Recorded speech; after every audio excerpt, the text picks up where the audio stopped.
A past character is mentioned in tonight's installment of EastEnders, Paul Trueman.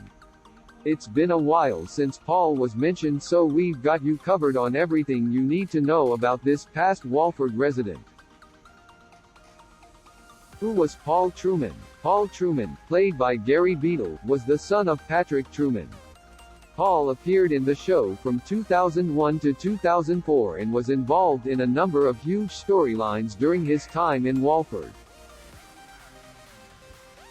In 2003, Paul was shocked when he found a baby on his doorstep, which turned out to be his daughter after a one-night stand with a woman called Amy. Paul named the baby Eleanor after Patrick's mother. However, as Paul adapted to looking after Eleanor, Amy decided she wanted her back, which left Paul heartbroken. In 2003, Paul also began sleeping with Janine Butcher, and the two of them planned to steal all of Barry Evans' money. How did Paul Trueman die? During his exit storyline, Paul became a drug dealer, and his final scene saw him driven away from Albert Square after getting in too deep with the drugs. In a similar way to Vincent's final scenes back in 2018, viewers knew Paul was being driven away to be murdered.